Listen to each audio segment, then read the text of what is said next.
Reports आ रही हैं कि हो सकता है कि कोई लॉ इन्फोर्समेंट की आज कार्रवाई हो, कल या परसों हो। सूरत हाल नाजुक है, कोई भी नहीं चाहता कि वहाँ पे वायलेंस हो, लेकिन अगर इनको डिस्पर्स करना है तो कैसे करना है? माजी में हमने देखा है कि जब इस तरह के धरने होते हैं तो धरने वाले चाहते हैं कि कोई हमसे आके मुज़ाकरात करे, हमें कोई रिस्पेक्टेबल एग्जिट मिले।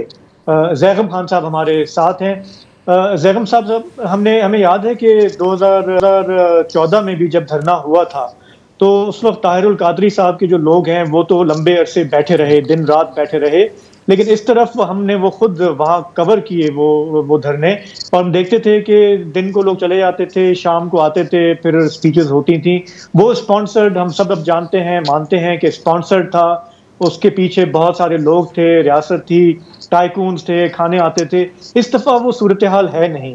और अगर मिसाल के तौर पे अगर गवर्नमेंट ये डिसाइड कर ले कि जी हमें ऑपरेशन नहीं करना, हमें लाशें नहीं गिरानी, इनको यहाँ बैठने देते हैं, इनको थकने दें, यहाँ पे सर्दी भी है, तो आप क्या देख रहे हैं कि अब इसमें से एग्जिट कैसे हो सकता है? पीटीआई की जो ये राब्ता कमेटी है उसकी हमने देखा कोई हैसियत नहीं है, खान साहब जेल में हैं, और अब एक नया प्लेयर आ गया है बुशरा बीबी की सूरत में, जो बिल्कुल आपने जैसे खुद कहा कि मैक्सिमलिस्ट पोजीशन लेके वो खड़ी हैं। तो इस सिचुएशन में अगर आगे इसको पीसफुली रिजॉल्व करना है तो उसकी क्या राह बन सकती है फिर? देखिए शाहजेब, हम जो गुफ्तगू कर रहे हैं, हम अस्यूम कर रहे हैं, और मेरा ख्याल है सब लोग इस बात से एग्री कर रहे हैं कि ये जो धरना है ये उन लोगों पर मुश्तमिल है जो बाहर से आए हैं, और लार्जली खैबर पख्तूनख्वा से आए हैं, 80%, शायद 80% से भी ज़ायद। अब इसमें दो इश्यूज हैं।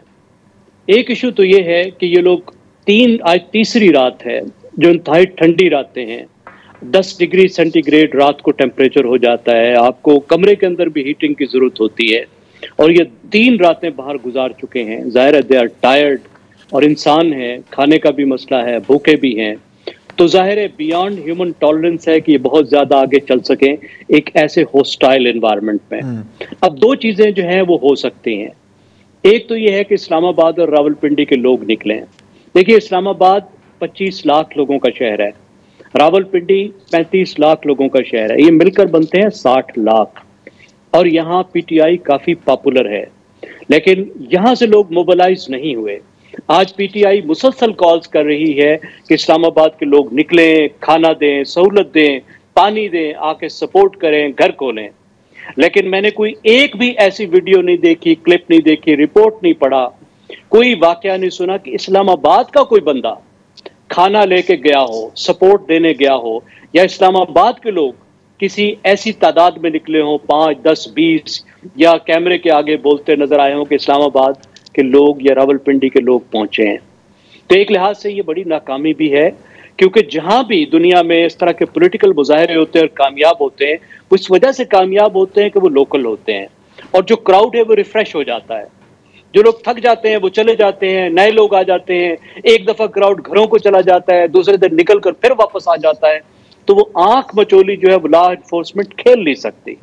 बांग्लादेश में यही हुआ था ना, कि आपने मारा पीटा, निकल गए, खत्म हो गया, डिस्पर्स हो गया, और दूसरे दिन फिर से जमा हो गया। लेकिन अगर लोकल क्राउड नहीं है, बाहर से आ रहा है, तो वो डिस्पर्स होने के बाद दोबारा तो जमा नहीं हो सकता, जैसे पिछले धरने में हुआ था या पीटीआई के पिछले 1-2 इवेंट्स में हुआ था। तो एक तो ये चैलेंज।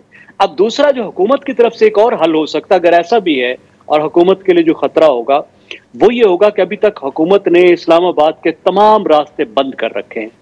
इस्लामाबाद का मुहासरा हुकूमत ने खुद किया हुआ है जी। तो अगर वो मुहासरा टूटता है और बाहर से लोग आने लग जाते हैं, सप्लाई आने लग जाती है, और केपी से तो बिल्कुल मुमकिन है कि ये लोग थक गए हों, ये वापस चले जाएं और नए लोग, फ्रेश लोग आ जाएं, छुप छुपा के कल से आना शुरू हो जाएं। तो अगर ये क्राउड रिफ्रेश होने लगता है, अगर टाइम आगे चलता है, तो हुकूमत का एक नाइटमेयर सिनेरियो ये है कि बाहर से पूरे पाकिस्तान से लोग आके, ताज़ा दम जो लोग हैं वो इसको ज्वाइन करने लग जाएं, और इतनी बड़ी तादाद भी हो जाए कि जिस तादाद में फिर हुकूमत के लिए एक्शन लेना भी मुश्किल हो जाए। तो इसलिए ये स्पेकुलेट किया जा रहा है, और कुछ रिपोर्ट जैसे मैंने अर्ज किया, अब पता नहीं वो कितनी बड़ी तादाद में है, चंद गिरफ्तारियां हुई हैं या बड़ी हुई हैं, कि शायद आज रात जो है वो कार्रवाई हुकूमत करे उस चीज को रोकने के लिए कि कल से फ्रेश लोग आने ना शुरू हो जाए। I think that's an excellent point Zaigam साहब, और इसीलिए शायद गवर्नमेंट की अगर वेट एंड सी पॉलिसी अपनाई तो वो उनको महंगी भी पड़ सकती है। अच्छा, मैं सिर्फ आपको इतना बताना चाह रहा हूँ कि अभी प्रोग्राम से पहले मेरी इरफान सद्दोसाई से बात हो रही थी, वो कह रहा था कि कुछ लोग पैकेट्स पहुंचा रहे हैं वहाँ खाने की, लेकिन बिल्कुल जिस तरह ज़ैगम साहब ने कहा कि उस तादाद में नहीं, एक लॉजिस्टिकल प्लानिंग होती है, लॉजिस्टिकल प्लानिंग होती है बेशक। अच्छा, एक और सवाल है यहाँ पर कि यहाँ पर हम देखते हैं कि हुकूमत है और पीटीआई है, सिक्योरिटी फोर्सेस ज़ाहिर है इस्तेमाल हो रहे हैं, हुकूमत का एक ऑन ऑफ कोalition पार्टनर भी है, पाकिस्तान पीपल्स पार्टी, राइट। कई हम हफ्तों से देख रहे हैं, पहले बिलावल भुट्टो जरदारी का एक बयान आता है कि जी हमारे साथ आप तावन नहीं करते, आप हमें कंसल्ट नहीं करते। फिर जो पंजाब के गवर्नर हैं सलीम हैदर, उनका भी एक बयान आता है, और फिर जाहिर है कि सदर आसिफ अली जरदारी दुबई में उनके पैर को चोट लग जाती है और वो वहाँ हैं। अब तक आपने पीपल्स पार्टी से कुछ सुना है? क्योंकि मैंने तो कुछ नहीं सुना जी। देखिए, पीपल्स पार्टी का जो मसला है ना, वो है उनकी ज्यादा होशियारी, डेढ़ होशियारी। वो ज्यादा चालाकी जो होती है ना, वो बाज़ औक़ात पॉलिटिकली नुकसानदेह भी होती है। तो पीपल्स पार्टी बहुत दिनों से बहुत ज्यादा ही चालाक बनने की कोशिश कर रही है, जिसका एक नतीजा ये निकला है कि अवाम को पता नहीं है कि what does it stand for. अब इस हुकूमत का ही मामला देख लीजिए, अब वो खुद ही कहते हैं कि हम तो इसके पार्टनर नहीं है, हम तो हुकूमत का हिस्सा नहीं है, हमारे पास तो सिर्फ कुछ रियासती ओहदे हैं, हम तो कैबिनेट का हिस्सा नहीं है, तो हमारी तो कोई जिम्मेदारी नहीं है, ये जो कुछ कर रहे हैं ये लोग कर रहे हैं, हम इनकी इशू बाय इशू जो है, पॉलिसी बाय पॉलिसी सपोर्ट करेंगे या मुखालफत करेंगे। लेकिन साथ ही अभी जैसे आपने बयानात बताए, वो तो ऐसे हैं जो तासुर देते हैं कि पार्टनर हैं, हमें ये चीज़ क्यों नहीं मिली, वो चीज़ क्यों नहीं मिली, हमसे पूछा क्यों नहीं। तो पीपल्स पार्टी जो है वो it wants to have its cake and eat it too, कि वो चाहते हैं कि हुकूमत के मजे भी लें, लेकिन हुकूमत के ऊपर जो आके मलबा गिरे, जो मुसीबत आके गिरे, उसके भी हम जिम्मेदार ना बने। तो उसका नतीजा ये है कि they are not part of the game. वो किसी यहाँ की खेल का हिस्सा नहीं है, ना वो अच्छे हैं ना वो बुरे हैं। वो एक लिहाज से बस सिंध में जो अपना किला है उसको संभाल कर बैठे हैं और उसी में खुश हैं।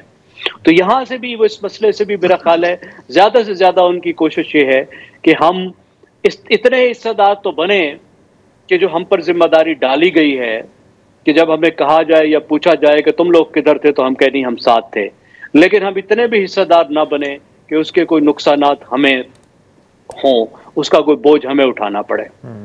अच्छा ज़ैगम साहब, ये राना सनाउल्लाह साहब, साबिक वज़ीर दाखिला, मौजूदा जो वज़ीर दाखिला हैं मोहसिन नकवी साहब, ये मुस्लिम लीग नून वाले भी कहते हैं हमारा नहीं है ये, हाँ खुल के कहते हैं। उन्होंने कहा था कि अब शुक्र करें वजीर दाखिला बनाए तो वजीर आजम ही बन सकते हैं। हाँ अच्छा, और ये राना साहब ने अच्छा, उन्होंने ये कहा कि जी ये जो धरने की डिमांड है कि जी खान साहब को रिहा किया जाए, तो भैया अदालतें ही रिहा कर सकती हैं और तो किसी का इख्तियार नहीं है। अब मसला ये है कि अदालत, जहाँ तक मुझे याद पड़ता है, इस्लामाबाद हाई कोर्ट ने खान साहब की तोशा खाना केस में ज़मानत ले ली और एक जुमला भी लिख दिया कि अगर किसी और केस में मतलूब नहीं है तो इन्हें रिहा कर दिया जाए। उसी दिन पिंडी पुलिस एक नया केस निकाल लाई कि इन्होंने जो है वो लोगों को उकसाया, बदअमनी पे ये है वो है, सितंबर के महीने में, जबकि सितंबर के महीने में भी खान साहब जेल ही में थे। तो ये जो एक है थीसिस हुकूमत का, जी अदालतें में जाएं, अदालतों में जाएं, अदालतें ज़मानत ले लेती हैं, फिर आप एक नया केस, तो इससे जो तंग आके पीटीआई के अंदर एक झुंझलाहट का उनसर पैदा हुआ, फिर गुस्सा पैदा हुआ और अब वो उस गुस्से के तहत निकल खड़े हुए हैं। तो मैं ये जानना चाहता हूँ कि ये जो हुकूमत की स्ट्रेटजी है ये किस हद तक आगे चल के भी कामयाब रह सकती है। तमाम मोटे मोटे जो भी केसेस थे बुनियादी, उनमें ज़मानत हो चुकी है उनकी, उसके बाद आखिरी जो केस है उसके बाद फिर एक पिंडी पुलिस नया मुकदमा लेके आ गई लॉ एंड ऑर्डर का, जबकि वो खुद जेल में मौजूद हैं कि वो उकसा रहे थे लोगों को। तो इस तरह का जो लामुतनाही जाल है उसमें हुकूमत ये भी कह रही है जी कि आप अदालत से रुजू करें। तो ये जो स्ट्रेटजी है इसने पीटीआई को तंग आमद बजंग आमद जो है इस इक़दाम तक लाने में कितनी मदद की है? नहीं, आप ठीक कह रहे हैं। देखिए, इमरान खान जो इस वक्त जेल में है वो एक मुजरिम के तौर पर नहीं है बल्कि मुल्जिम के तौर पर है। उनको अगरचे सजाएं दी गई हैं, लेकिन जहां जहां उनको सजाएं दी गई हैं वहां पर तो उनको जमानत मिल चुकी है। लेकिन इस वक्त जो उनके जेल में होने की वजह वो केसेस हैं जिन पर उनको सजाएं नहीं मिली। अब पाकिस्तान का जो निज़ाम इंसाफ है, अगर उसमें कोई प्रोसीजर पर खेलने की कोशिश करे, सिस्टम को रिग करने की कोशिश करे, तो किसी को पूरी जिंदगी वो जेल में रख सकता है। लॉ फेयर कि आप बिल्कुल कि आप जो है वो एक दफा पकड़ें, आप एज मुल्जिम के तौर पर ठोंस दें, फिर नया केस बना दें। अब इशू ये है कि ये अंग्रेजी दौर का हमने एक ऐसा सिस्टम बनाया है कि जिसमें जिस पर इल्जाम लगे उसको उठा के बंद कर दो। हालांकि दुनिया में ऐसा नहीं होता।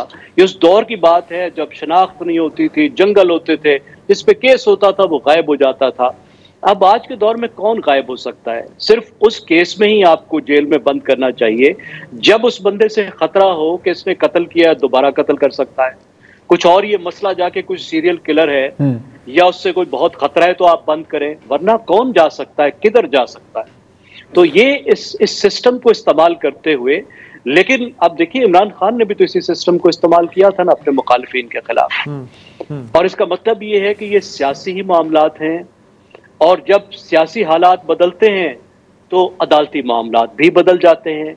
अब सन 2000 में आपको याद है, किसको याद नहीं है कि नवाज शरीफ साहब को हाईजैकर भी डिक्लेयर किया गया था, टेररिस्ट भी डिक्लेयर किया था, और उम्र कैद की सजा दी गई थी बाकायदा।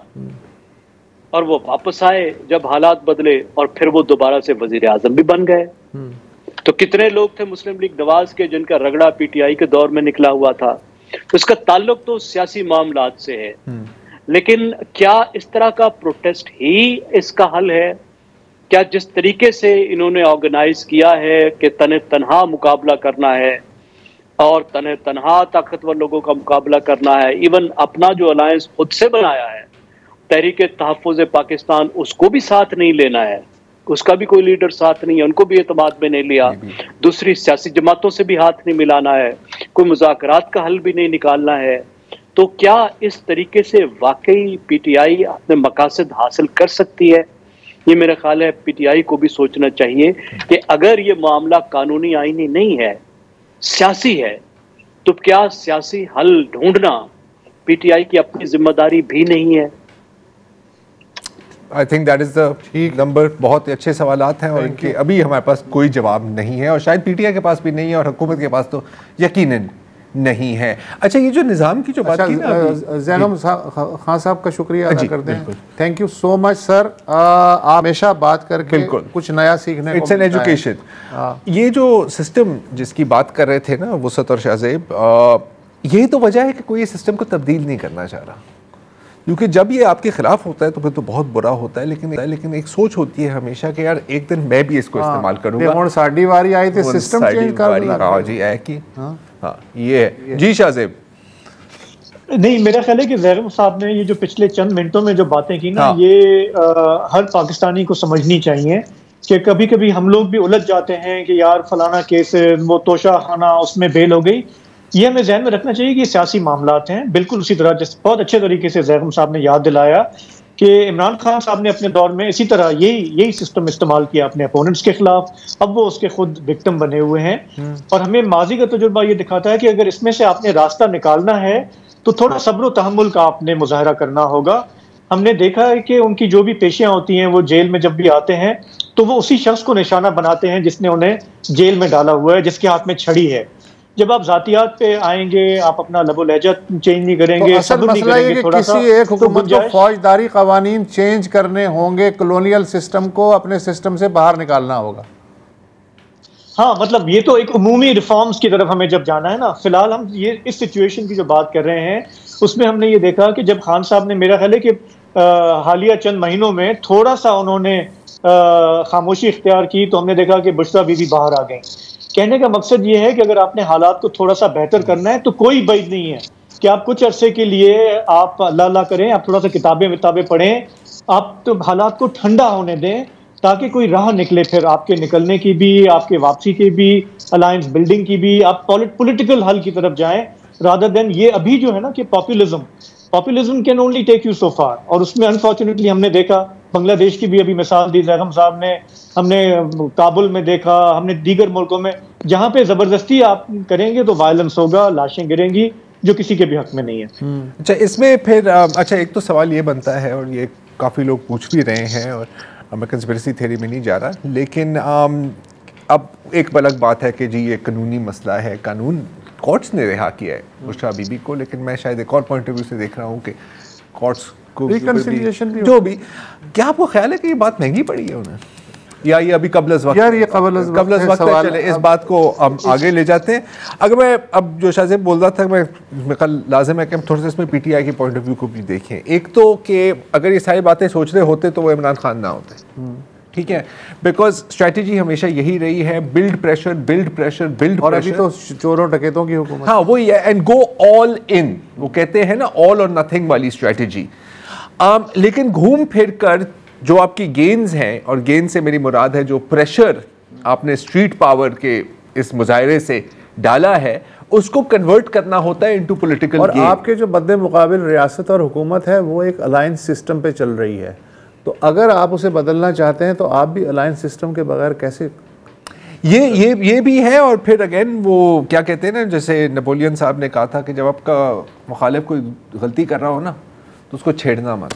ये दोनों के बारे में हम कैसे, ये सबके बारे में, ये दोनों तरीकों के बारे में कहा जा सकता है। ऐसा ही है, ऐसा ही, दोनों एक दूसरे को नहीं छेड़ रहे, नहीं छेड़, बल्कि उसी पे बिल्डअप कर रहे हैं। आ जाओ। होपफुली कल हमें कोई और सिचुएशन का प्रोग्राम ना करना पड़ेगा, अल्लाह ताला से दुआ है पुरअमन तरीके से ये हल हो जाए, लेकिन बहरहाल ये मौजू कल भी जारी रहेगा, यही नजर हफ्ता चलेगा।